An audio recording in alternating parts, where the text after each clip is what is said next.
"Where's my food, Mike? Your driver said someone named Karen signed for it." That call from the catering manager hit me like a slap. It was noon, I had 20 hungry ranch workers waiting on lunch I'd ordered for our crew appreciation day, and now apparently a woman from my HOA had intercepted it. I remember staring at the phone in disbelief, trying to process how a stranger could just take over $800 worth of catered meals without a single ounce of shame. At first, I thought it had to be a misunderstanding. Maybe the driver dropped it at the wrong gate. But the signature, Karen L., was right there on the receipt. I live on a quiet private road lined with big oak trees and even bigger egos. The HOA clubhouse sits near the entrance, a place I usually avoid because that's where Karen, the self-appointed queen of the neighborhood, runs her little empire. She's the kind of person who believes every blade of grass needs her permission to grow. The kind of woman who once sent me a warning letter because my truck had dust on the tires. So when I realized my food had gone missing and her name was attached, something in my gut told me this wasn't an accident. I drove straight toward the clubhouse, and before I even parked, I could hear laughter and the clinking of glasses. Through the open patio doors, there were tables full of people, fancy decorations, and trays of food that looked a little too familiar.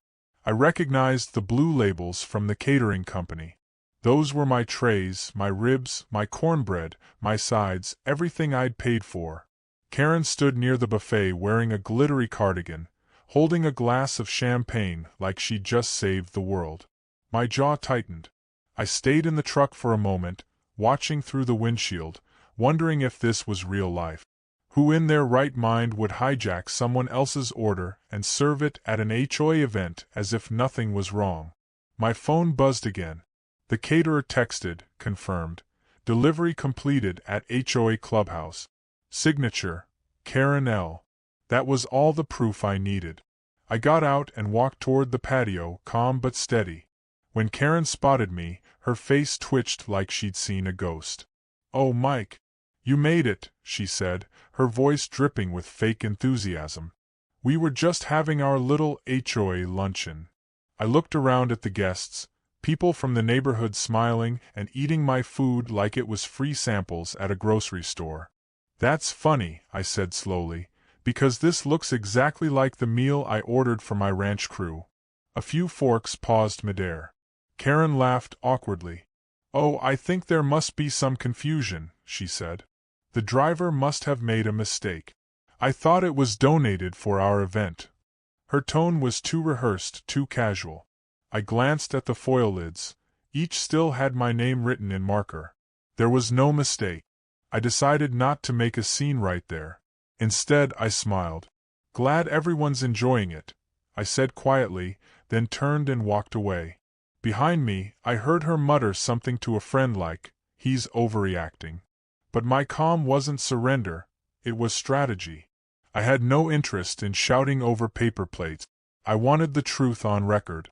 Back home, I called the catering company again, and they confirmed everything. Karen had met the driver at the gate, told him she was authorized to accept the order, and even signed my full name. Forgery. The delivery receipt listed the exact price, $823.65. My mind started working faster than my anger. I remembered something from my cousin who's a deputy. In this state, theft over $800 isn't petty, it's grand larceny. A felony. That night, while my workers shared whatever snacks we could piece together, I sat at my desk scanning through the HOA website. There it was, a big post by Karen bragging about the successful HOA appreciation banquet, with pictures of people clinking glasses under fairy lights. In one photo, I could see the trays clearly labeled with my name. I zoomed in and smiled. Evidence never looked so good. Still, I didn't rush to confront her. People like Karen thrive on drama. They love to play the victim when you corner them. I needed to handle it calmly and by the book. So I printed the receipts, took screenshots of her post, and even called the sheriff's office for advice. The deputy who answered asked, "You got proof the order was yours?" I told him yes and sent everything over email. He replied within the hour. That's a criminal matter, sir. Don't engage directly. We'll start an inquiry. By the next morning, the whole neighborhood was buzzing. Someone had overheard Karen bragging that she'd rescued the catering delivery from being wasted. Her story changed faster than a weather forecast. To some, she claimed I'd offered it. To others, she said the driver donated it to the HOA. I just smiled each time I heard a new version. People like her always bury themselves in their own lies. Around noon, I got another call from the deputy. "We confirmed the signature doesn't match your ID," he said. "That's forgery and theft." Hearing those words out loud was strangely satisfying. I didn't want revenge. I wanted accountability. That afternoon, I saw Karen again while checking my mail. She strutted past me in her sunglasses, pretending not to see me. Then she stopped, turned, and said sweetly, "Oh, Mike, about that food, thank you again for letting us use it. Everyone loved it." I looked her dead in the eye and said, "Karen, I never gave you permission." Her smile faltered for a split second, but she quickly recovered and walked off. I watched her go, knowing what was coming. I didn't have to yell. I didn't have to threaten. All I had to do was wait, because by the end of that week, the sheriff's cruiser would pull into her driveway. And that was the moment she'd realize the difference between borrowed and stolen, between petty and felony. But that part of the story was still a few days away. For now, I just leaned against my mailbox, listening to the wind move through the trees, knowing that justice had already started ticking its clock. By the next weekend, the HOA clubhouse looked like the aftermath of a royal feast gone wrong, paper plates piled high, empty bottles stacked in bins, and leftover decorations hanging from trees that weren't even part of the common area. I drove by slowly that morning just to see if the echoes of Karen's stolen party were still haunting the place, and sure enough she was outside bossing around a group of volunteers as if she were running a kingdom. The irony was thick. Everyone was cleaning up after her successful event, while she smiled like a celebrity doing charity work. What made me laugh under my breath was that none of them knew the sheriff had already opened an investigation. To them, Karen was just the perfect HOA president throwing another classy banquet. To me, she was a woman standing one step away from a very public lesson. Later that afternoon, I got a call from my neighbor Paul, who whispered like he was leaking state secret. "Hey man, rumor is Karen used your food for that HOA thing. People are starting to talk." I told him calmly, "That's because it's true." His voice shot up an octave. "Wait, you're serious?" I said, "She signed for it. I've got proof." He whistled. "Well, she told everyone it was a donation from you. Said you wanted to support the HOA." I couldn't help but laugh. "Did she also say I enjoy setting money on fire?" He chuckled nervously. "I'm just saying, Mike, she's trying to spin it." That's when I realized Karen was already running her own version of damage control. She'd built a story before anyone could question her. She'd convinced half the neighborhood that she'd simply accepted my generous offer, and the other half that the delivery company made a mistake that she heroically corrected. It was the perfect Karen move. Turn a lie into community service. But the walls were already closing in on her little fairy tale. The sheriff's office had asked me to stay quiet for now while they verified everything. So I watched from a distance, letting her dig her own grave. The next HOA meeting came sooner than expected, an emergency session. Karen called to discuss community misunderstandings. I decided to attend, sitting quietly in the back as she stood at the podium pretending to be the calm leader trying to maintain order. "We've had some confusion regarding last weekend's event," she said with her practiced smile. "I want to clear the air. The food was generously donated, and if there was a mix-up with invoices, we'll sort it out." I almost admired her confidence. The room murmured. People whispered, glancing my way. I raised my hand. "So just to be clear," I asked, "you're saying I donated the food?" She gave a diplomatic nod. "That's what I was told," she said smoothly. I smiled. "Interesting, because I have an invoice with my name on it, and a delivery receipt signed by you." The room went silent. Her expression cracked for half a second before she caught herself. "There must be a misunderstanding," she said quickly. "Maybe the caterer mislabeled something." I leaned forward. The trays were labeled with my name in permanent marker. "There's a photo of them on your HOA website." A nervous laugh came from the crowd. People started pulling out their phones. Karen's voice got sharper. "Okay, enough with the accusations. Let's move on." But the energy in the room had shifted. The gossip that used to float behind her back was now whispered right in front of her. The vice president of the HOA, an older man named Henry, spoke up hesitantly. "Karen, did you authorize this expense or not?" She sighed dramatically, rolling her eyes. "You all are making this such a big deal over some food." That line landed like a rock in water. I just sat there quietly, letting silence finish my argument for me. After the meeting, people approached me outside, apologetic and curious. "Did she really take it?" one asked. "Why would she lie?" another said. I told them simply, because she thought no one would call her out. As I was leaving, I noticed a shadow move in the clubhouse window. Karen was on the phone, pacing, her hand waving angrily. She saw me and turned away. It didn't matter. I wasn't her enemy. I was just the guy who'd stopped pretending she was untouchable. The next morning, I woke to another message from the deputy handling the case. "We're moving forward," it read. "Can you confirm delivery time again?" I replied with everything: screenshots, timestamps, payment proof. He texted back, "Appreciate your patience. We'll notify you before contact is made." That sentence said it all. Later that week, as if fate wanted to underline her arrogance, the local newsletter arrived in everyone's mailbox. Karen had written a full-page president's note thanking residents for attending the HOA Appreciation Luncheon and bragging about how the community spirit was alive and thriving. She even mentioned how she'd secured local support for the event. I stared at those words and actually laughed out loud.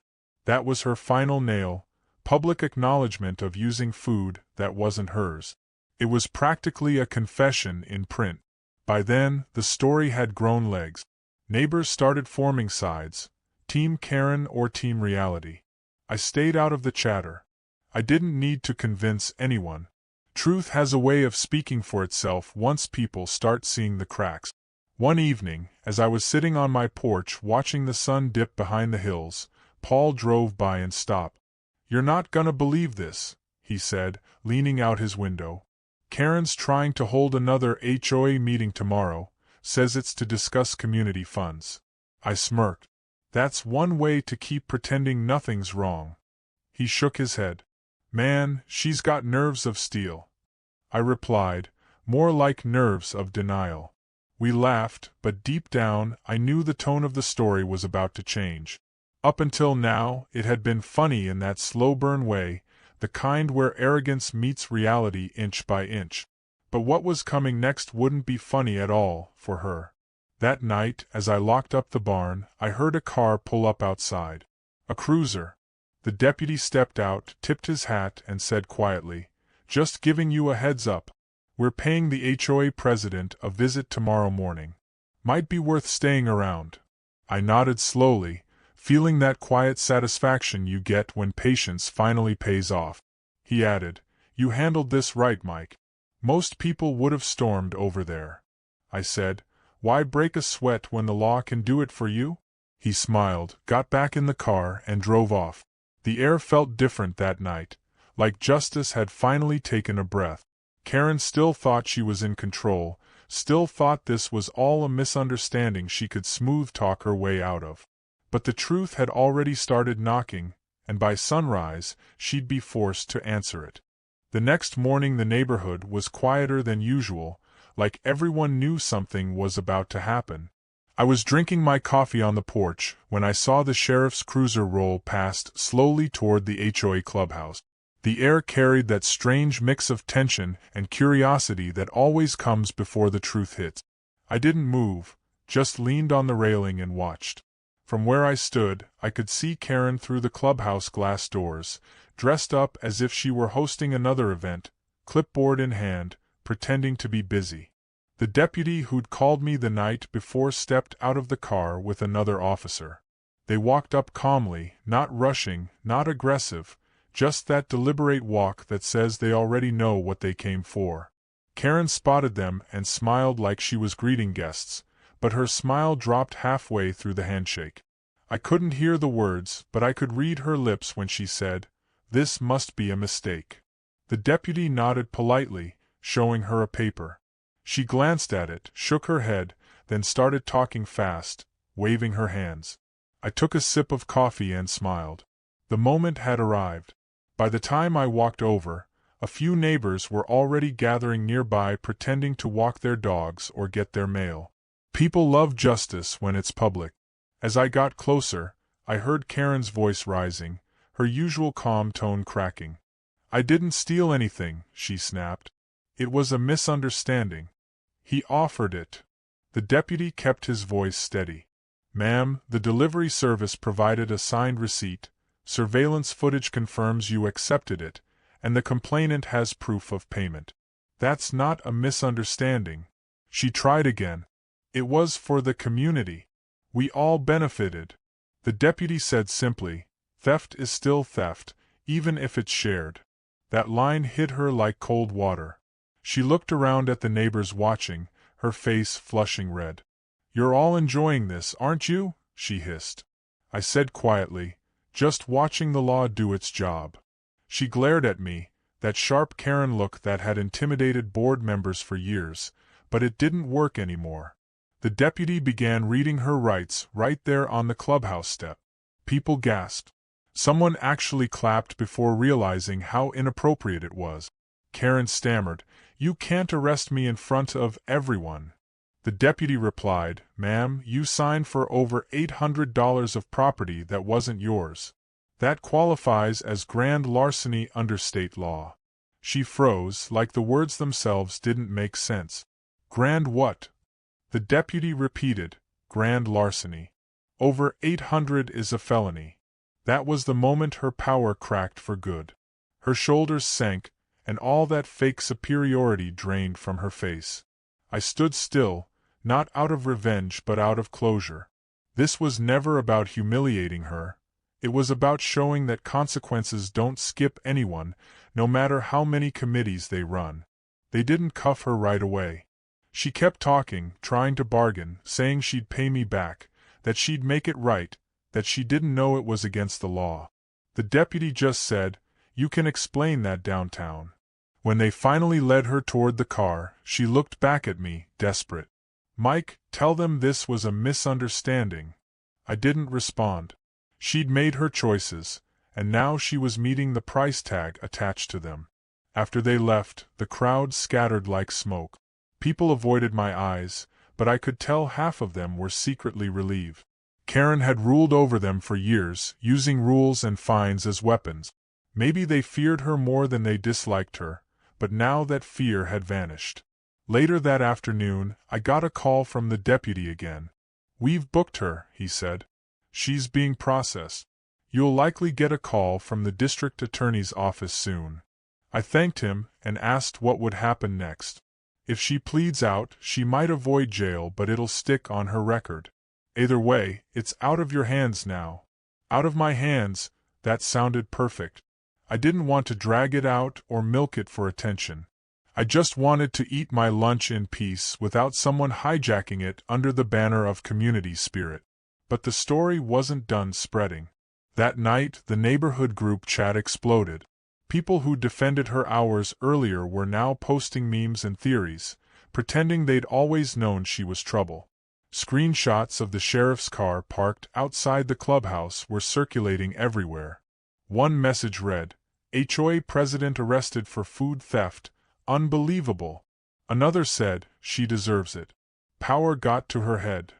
I didn't reply. Let them talk. Gossip had built her little throne, and gossip would be what buried it.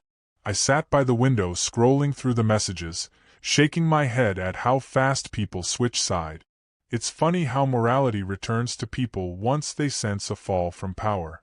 The next morning, Henry, the vice president of the HOA, came to my gate. He was nervous, clutching a folder. "Mike, I wanted to say, none of us knew. She handled everything herself," I said. "You don't need to explain, Henry." He nodded, embarrassed. "We're scheduling an interim meeting to elect a new president. Maybe we can fix things," I said. "Start by making honesty the rule instead of lawn color." He smiled weakly. "Fair enough." Before leaving, he hesitated. "By the way, the board agreed to reimburse you for the food." I laughed softly. "Keep it. I already got my payment in full." He didn't understand what I meant, but I did. A few days later, I went to town for errands and stopped by the sheriff's office to sign a few final documents. The deputy greeted me like an old friend. "You'd be surprised," he said. "We see stuff like this all the time, just not usually with HOA presidents." I asked if Karen was still in custody. "Released on bail," he said. "Court date next month." I nodded. "She'll probably try to run for president again," he joked. I chuckled. "Not with a felony on her record." As I left, I couldn't help but notice how quickly peace returns when chaos removes itself. The neighborhood seemed quieter, calmer, as if everyone was breathing out for the first time in years. Karen's fall had done more than expose theft. It had broken a pattern. That evening, while sitting on my porch again, I saw Paul walking by. He waved, laughing. "Man, you really started a revolution." I smiled. "Didn't mean to. I just wanted lunch." He laughed harder. "Best $800 you ever spent." Maybe he was right. Sometimes justice costs a little up front, but it pays dividends you never expect. The sun was setting, the wind was light, and for the first time in a while, the neighborhood actually looked like a place worth living in. Yet deep down, I knew Karen wasn't finished.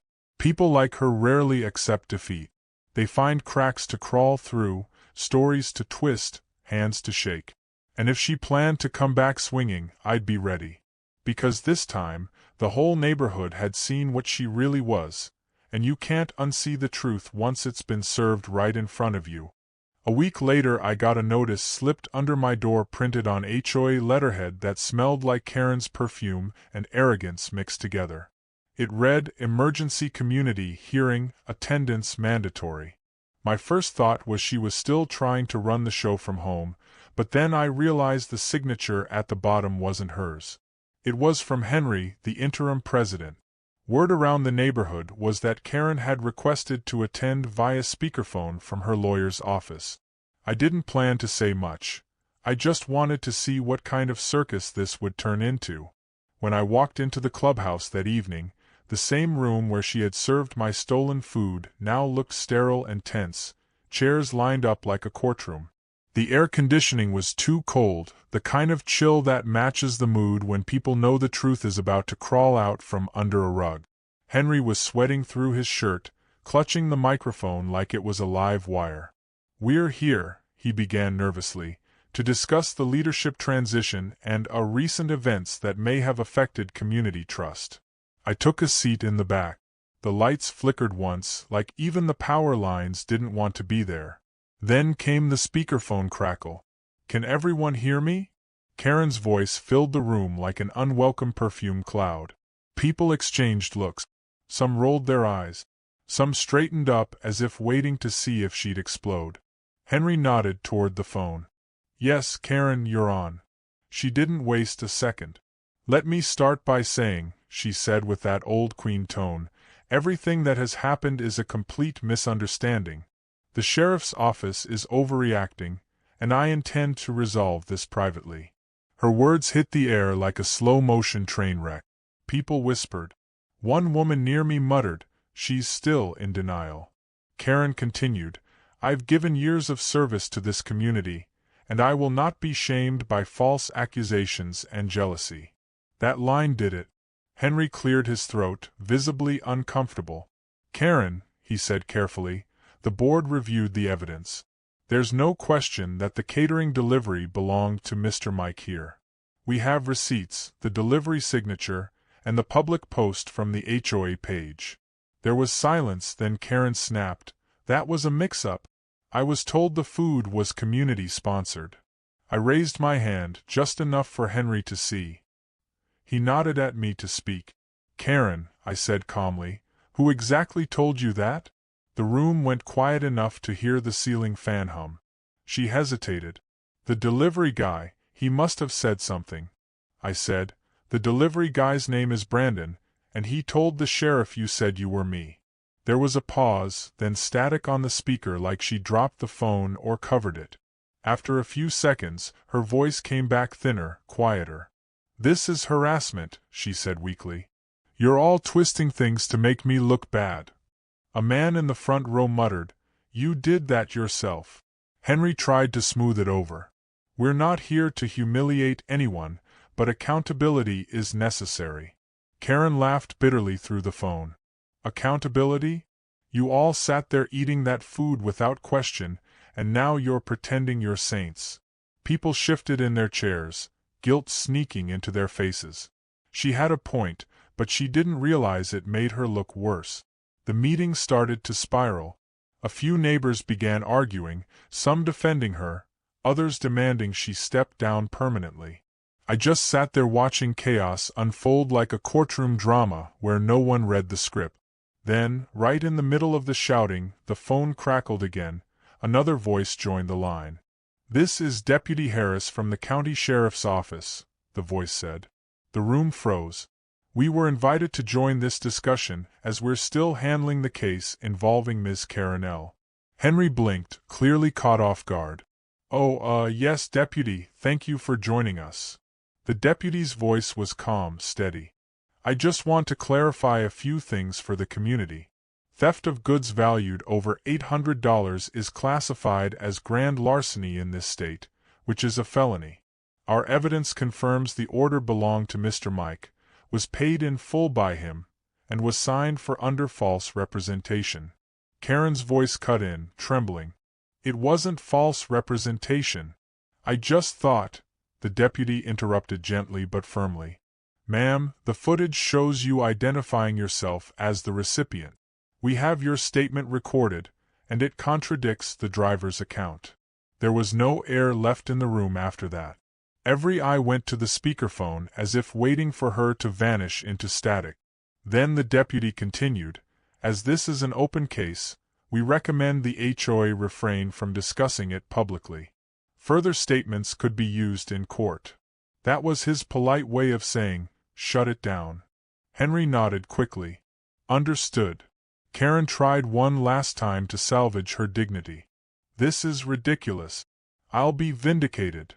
The deputy said nothing. The line went silent for a long moment before Karen hung up without saying goodbye. Henry sighed, wiping his forehead. "Well," he said into the mic, "I guess that concludes the discussion." People started whispering immediately, voices overlapping like wind through dry grass. One woman whispered, "Did she really lie to the sheriff?" Another replied, "It's on video, apparently." I stood, ready to leave, but Henry called out, "Mike, wait a second." The room quieted again. "I think it's fair we acknowledge that what happened to you wasn't right. The board owes you an apology on behalf of this community." I nodded once. "Apology accepted," I said, then turned toward the exit. No need for speeches. My point had already been made by reality itself. Outside, the evening air felt heavy, like the whole neighborhood was exhaling years of pent-up tension.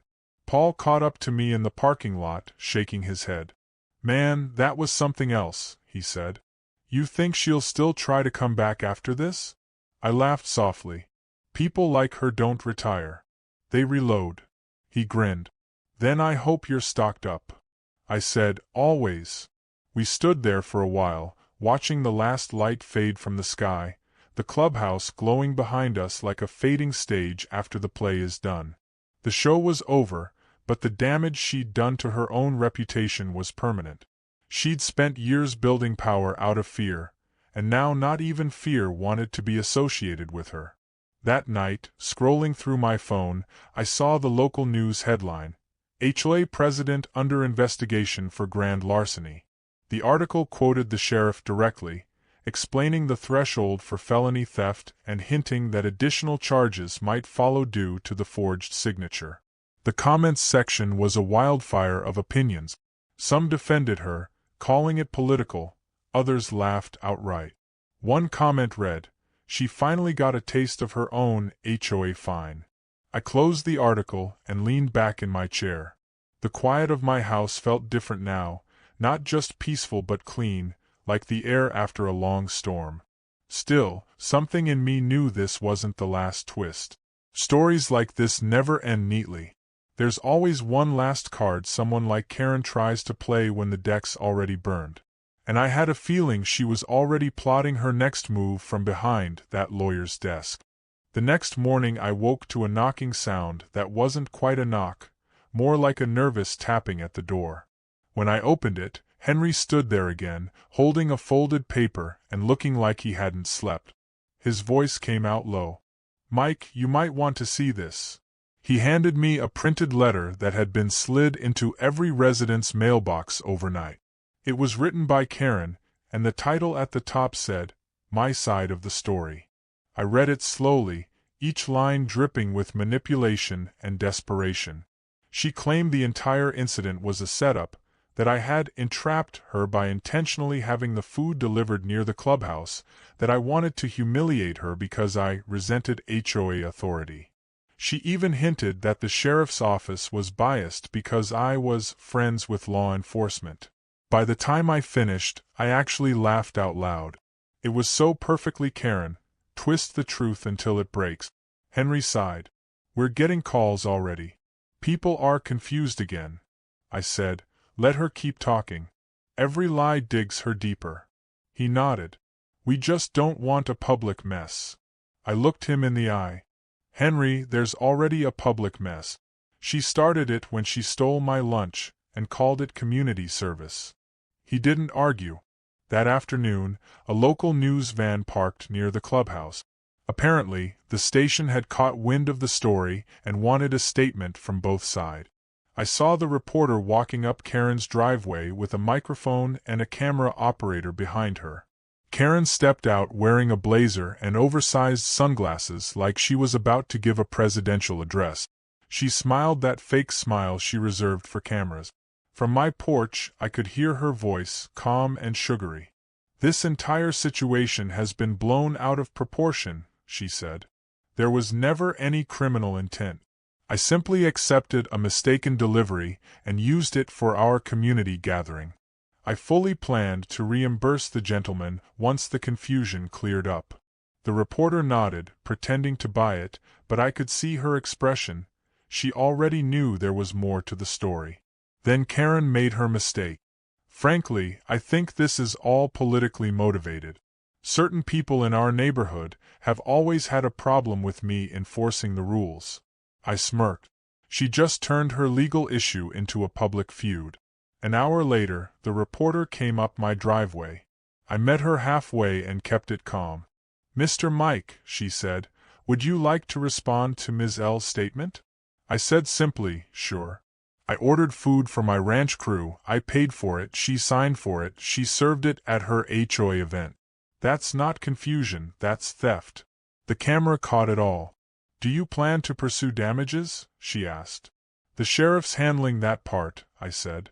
"I just want people to know that doing the right thing quietly works better than yelling." The interview aired that same night. Karen's clip played first, her voice confident and polished. Then mine came right after, simple and matter-of-fact.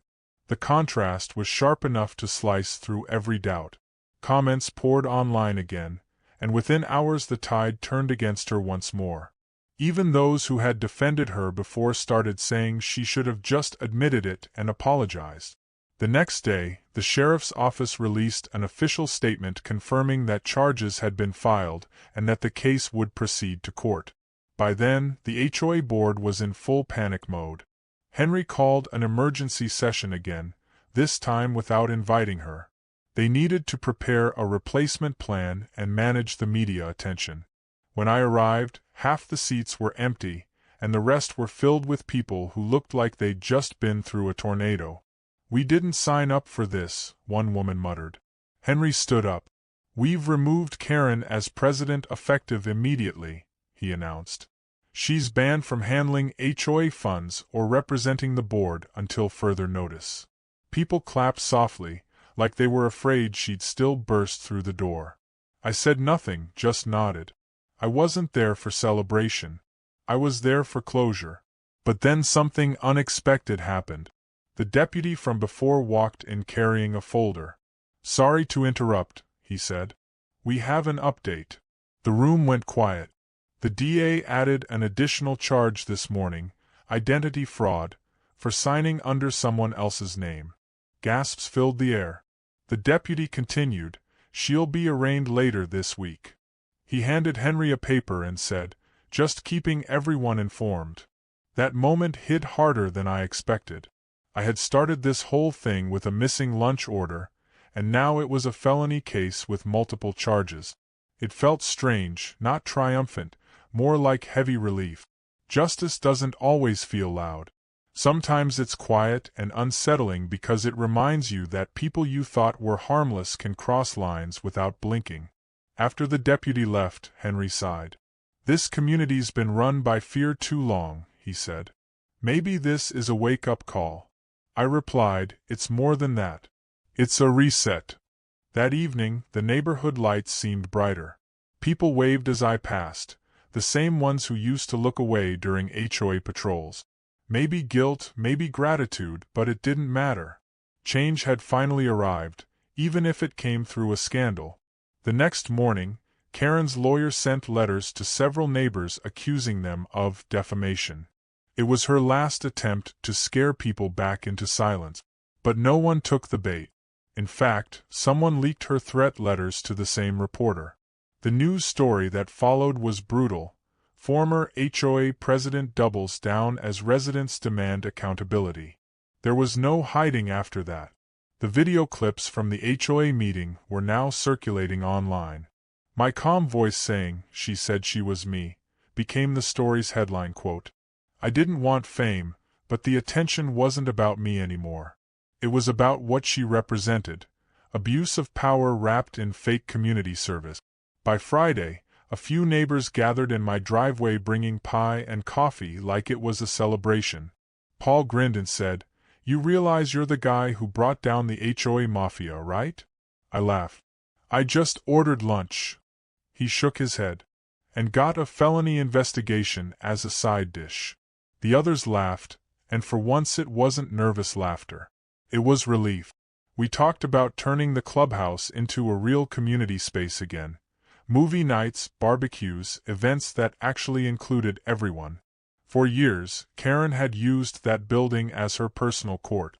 Now it was finally open ground again. That night, as I watched the news showing Karen being escorted into the courthouse in handcuffs, I didn't feel anger or satisfaction, just calm closure. She looked smaller somehow, her arrogance deflated, her designer sunglasses failing to hide the truth written all over her face. The reporter's voice said she was facing up to 3 years if convicted. I turned off the TV and sat back in silence. Sometimes the world doesn't need vengeance. It just needs balance restored. And as I sat there, I thought about how it all started with a simple question from a caterer. "Where's my food, Mike?" Funny how the smallest things can reveal the biggest truth. The courthouse smelled like old paper and tension when I walked in that morning, the kind of air that feels heavy even before anything happens. I hadn't planned on attending Karen's arraignment, but the deputy called and said it was public, and part of me wanted to see it through. When I entered the small courtroom, I saw her sitting at the defendant's table wearing a gray suit that looked 2 sizes too big, her hair pulled back tight, her expression a strange mix of arrogance and fear. Her lawyer whispered beside her while she kept glancing around, probably looking for someone to support her.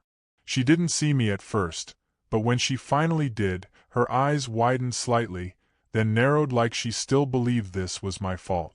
I sat quietly in the back, hands folded, just watching. The judge entered, a tall woman with sharp eyes who didn't waste time on formalities. The clerk read out the charges: grand larceny, forgery, and identity fraud. Each word sounded heavier than the last. Karen shifted uncomfortably, fidgeting with her bracelet, her lawyer leaning over whispering something she didn't seem to like. When the judge asked how she pleaded, Karen stood and said clearly, "Not guilty." Her voice cracked halfway through the phrase, but she said it anyway, standing tall as if the words themselves would protect her. The judge nodded and moved on, setting the preliminary hearing date. Then the DA stood and laid out the summary of evidence. Hearing my name spoken in court was surreal.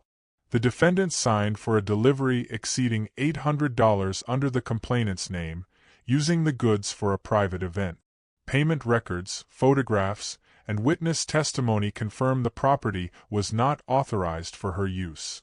Karen's lawyer interrupted, objecting that it was all a misunderstanding and that she had intended to reimburse me. The DA's reply was sharp. Intent after the fact does not erase the crime. Karen's head dropped slightly then, the first real crack in her wall of denial. I didn't feel joy watching her squirm. If anything, I felt a strange mix of pity and frustration. She could have ended all of this with an apology, but pride makes people blind to exit. When the session ended, the judge granted bail but set strict conditions. She couldn't attend HOA meetings or contact any board members. As everyone filed out, Karen turned her head just enough to see me. "You think you won?"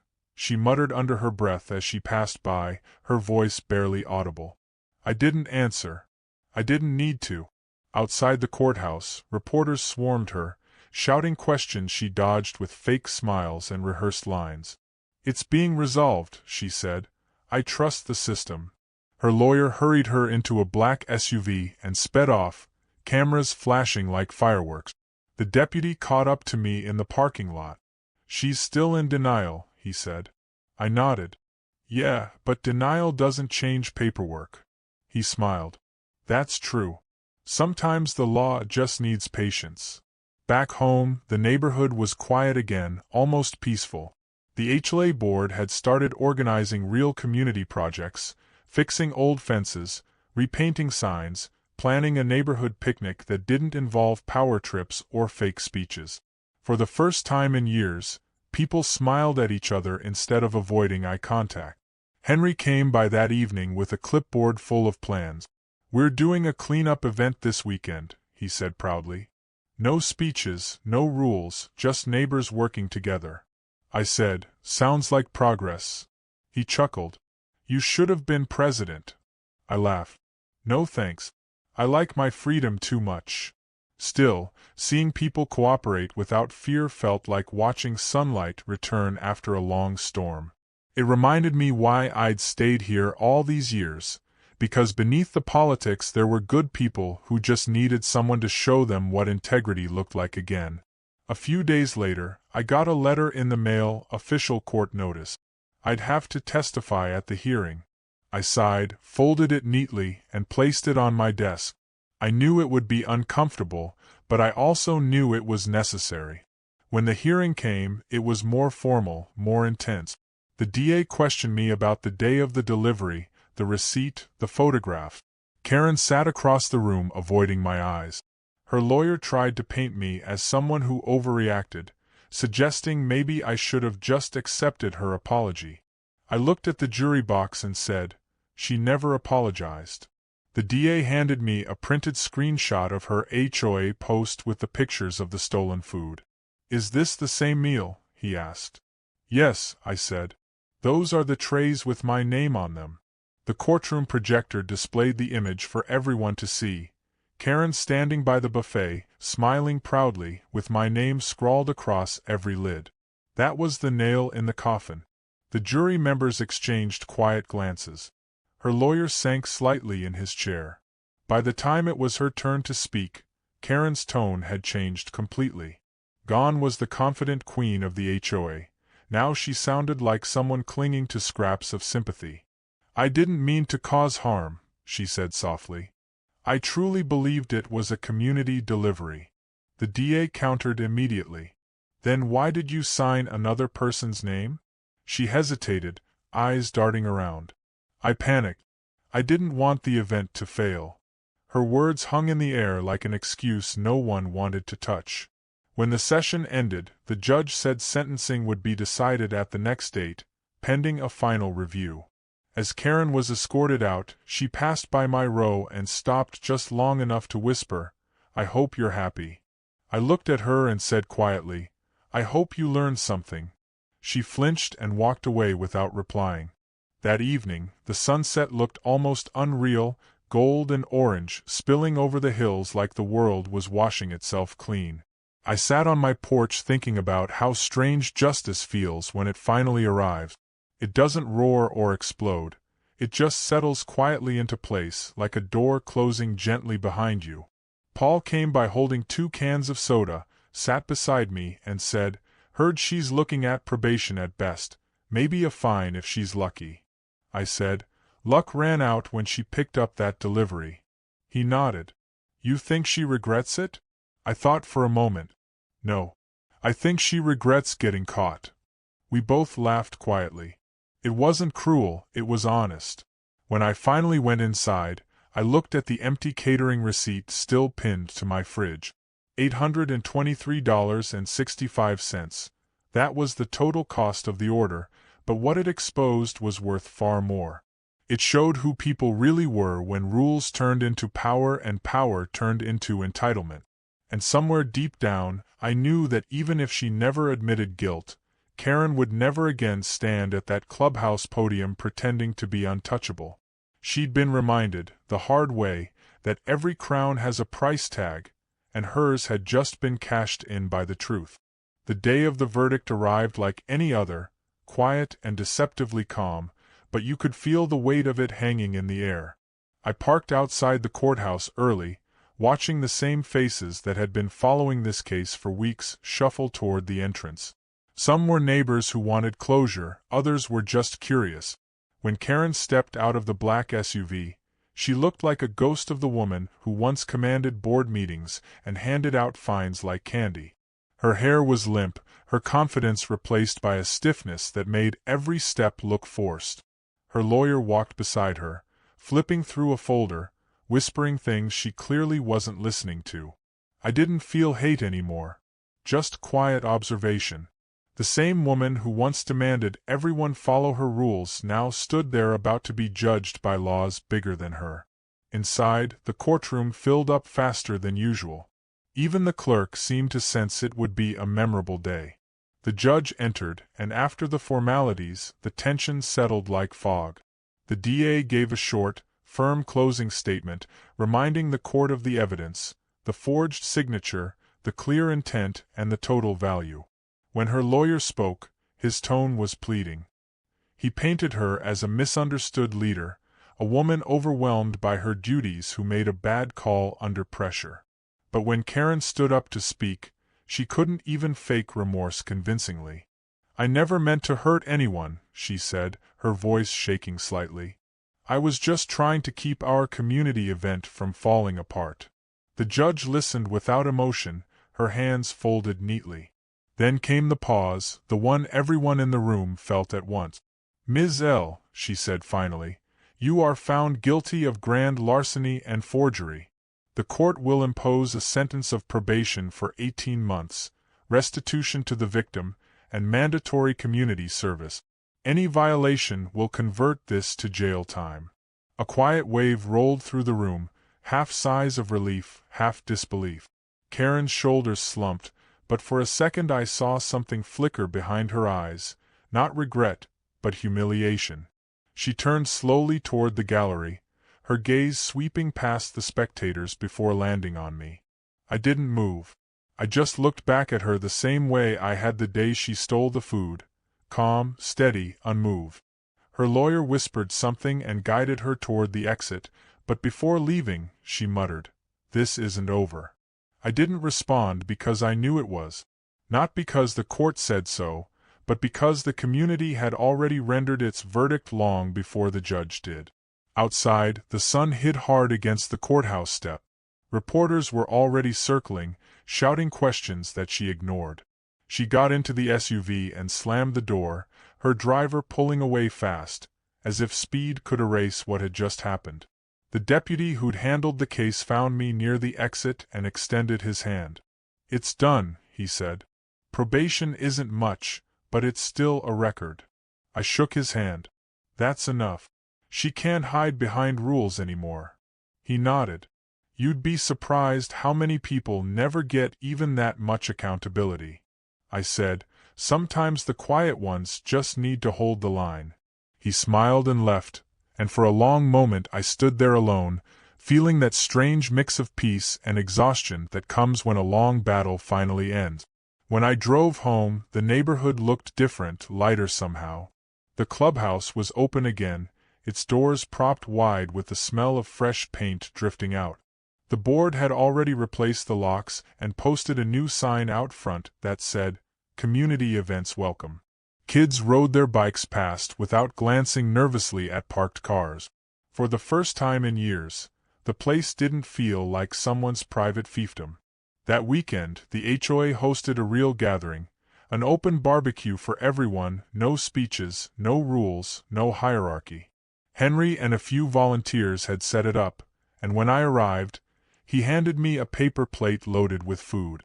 No stolen meals this time, he joked. I laughed, the sound genuine. Feels weird seeing people actually enjoy themselves here. He nodded, looking around. Guess it took a scandal to remind us what community means. As the evening went on, people came up to me, shaking my hand, thanking me quietly, some embarrassed they hadn't spoken up sooner. One woman said, I always thought she was too strict, but I didn't want to cause trouble. I told her, trouble's what happens when nobody says anything. She smiled, maybe realizing it applied to more than just the HOA. When the music started and kids began running through sprinklers someone had set up on the grass, I sat back in one of the folding chairs and just watched. The laughter, the clatter of plates, the sound of neighbors finally being neighbors. It was better than any verdict could be. Later that night, when most people had gone home and the lights from the clubhouse were dimming, I helped Henry stack the last few chairs. He looked at me and said, You think she'll ever show her face around here again? I shrugged. Maybe. But not as president. He chuckled. Guess that title's retired for good. We both laughed quietly. Then he said something that stuck with me. You know, sometimes it takes one person doing the right thing for everyone else to remember how.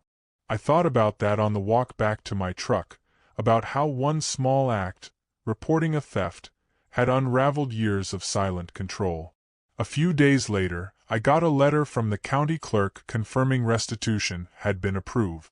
Inside was a check covering the exact amount of the order, down to the last cent, $823.65.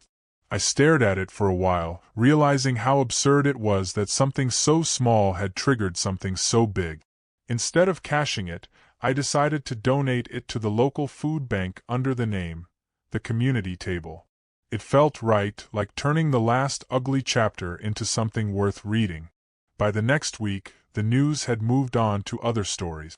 Karen's name faded from the headlines. The HOA elected a new board officially, this time through open voting instead of quiet manipulation. The neighborhood newsletter even started including positive updates again. Gardening tips, yard sale announcements, upcoming events. The place felt alive. I spent more evenings on my porch watching the sunset, hearing laughter instead of arguments echo across the hills. Life had come full circle, and I hadn't needed revenge or drama to make it happen, just patience, truth, and time. Sometimes I still thought about that first day, the phone call that started it all. How simple it had sounded. Your food's been delivered, Mike. Signed by someone named Karen. It was strange how a single sentence could shake an entire neighborhood awake. People talk about karma like it's something that happens later, but I'd seen it happen in real time. Karma doesn't wait. It works through the hands of people who choose not to stay silent. And as the night breeze brushed past the porch, I realized I didn't just get my food back. I got my peace back, and maybe the whole neighborhood did too. It had been 3 months since the verdict, and the neighborhood finally felt normal again, or at least what normal was supposed to feel like.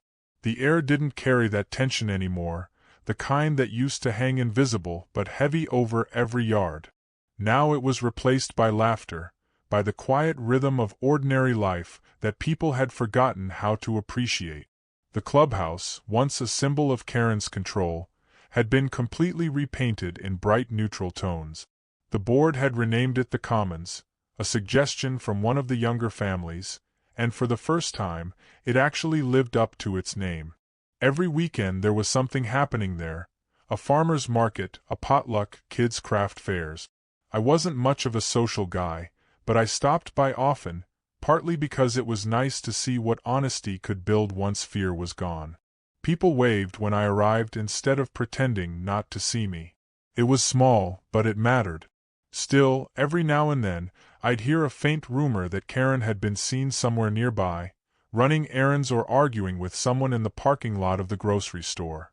Nobody really knew if she still lived in the area or if she was just visiting out of pride, unable to fully let go of the empire she'd lost. One evening, while I was sitting on the porch watching the sunset turn everything gold, a car slowed down in front of my gate. It was an old sedan, tinted windows, unfamiliar plates. It idled there for a few seconds before rolling forward again. For a moment, I thought it might be her, but then I reminded myself that ghosts only appear to those who keep feeding them. A few days later, I got a letter in the mail with no return address. Inside was a single note written in neat handwriting. I paid my debt. I hope that's enough. There was no signature, but I didn't need one. I placed it on the kitchen counter, stared at it for a while, and then quietly fed it to the fireplace. Some stories don't need replies. Summer rolled in heavy and bright, and with it came the annual community barbecue. It was Henry's idea to host it on the exact date that marked 1 year since the stolen meal fiasco. "Circle of life," he'd said with a grin when he dropped the flyer at my door. I went, this time not as the victim of anything but as part of the neighborhood that had finally healed. The atmosphere was alive, kids running around with sparklers, someone playing guitar near the fence, the smell of grilled food mixing with the sound of people talking freely without glancing over their shoulders. I stood near the edge of the crowd, plate in hand, watching people laugh and help each other, realizing how fragile peace can be and how easily it breaks when pride replaces respect. Henry came over holding a soda can and bumped my shoulder. "Crazy how things change, huh?" he said. I nodded. "Guess all it took was one stolen lunch to fix a broken system." He laughed. "Maybe that's the story we should write on the newsletter." As the evening went on, the sheriff stopped by too, just for a few minutes, shaking hands and checking in like he always did. When he spotted me, he gave a knowing smile. "You're the quiet troublemaker who keeps this place running smooth," he said jokingly. I grinned back. "I prefer to think of myself as a peaceful reminder." He laughed. "Whatever you are, this neighborhood's better for it." That stuck with me. I didn't do much. Just told the truth, stayed patient, and let the system do what it was supposed to do, but sometimes that's all it takes to reset an entire community. Near the end of the event, when most of the plates were empty and the lights from the clubhouse glowed warm and soft across the lawn, I took a walk toward the back gate where it all began. The same gravel road, the same fence line, but now everything looked different because the people behind it had changed. I remembered standing here months ago, watching Karen smile over my stolen food like she owned the world. That memory didn't sting anymore. It just sat quietly in the back of my mind, like a lesson carved into time. The sheriff's words echoed as I leaned against the gate, the night wind brushing past. "Sometimes the gate you break into is the one that locks you out forever." He'd said that months ago, but I didn't really understand it then. Now I did. Karen hadn't just stolen food. She'd stolen trust, and trust is the one thing you can't buy back once it's gone. When I walked back toward the lights, Henry was giving a small toast. He raised his glass and said, "Here's to starting fresh." Everyone clapped, simple and genuine. No speeches, no long apologies, no hidden messages, just gratitude. I stood off to the side, smiling quietly to myself. For once, there was nothing left to fix. As people packed up, Paul walked over with a grin. "You know, this story's still floating online," he said. That reporter did a follow-up last month about neighborhood reform. You're basically a local legend. I laughed. I didn't do anything legendary. I just wanted lunch. He shrugged. Maybe that's why it worked. Later that night, when the crowd had gone and the last few lights in the clubhouse flickered out, I sat on the tailgate of my truck staring up at the stars. The world around me was quiet again, the kind of quiet that feels earned. I thought about everything that had happened, the phone call, the confrontation, the court hearings, and finally the peace that settled afterward. There was no dramatic ending, no fireworks, no grand redemption, just balance restored. Somewhere out there, Karen was probably rebuilding her life, maybe even realizing that control without respect isn't leadership at all. Maybe she'd learned something. Maybe she hadn't. But it didn't matter anymore. The story had done its job. When I finally stood up to leave, I caught one last glimpse of the clubhouse lights reflecting faintly off the metal gate at the end of the road. It reminded me of something I'd said months ago and forgotten about, that sometimes justice doesn't roar, it whispers. And that whisper was still echoing through this place, through the laughter, through the calm, through the way people now treated each other with decency instead of fear. As I started the truck and rolled down the road, the headlights brushed over the sign that read the Commons. It made me smile. A year ago, that same road had carried frustration, anger, and disbelief. Now it carried peace. I didn't look back because I didn't have to. The story was over, and for once, everyone in it had learned exactly what they were supposed to.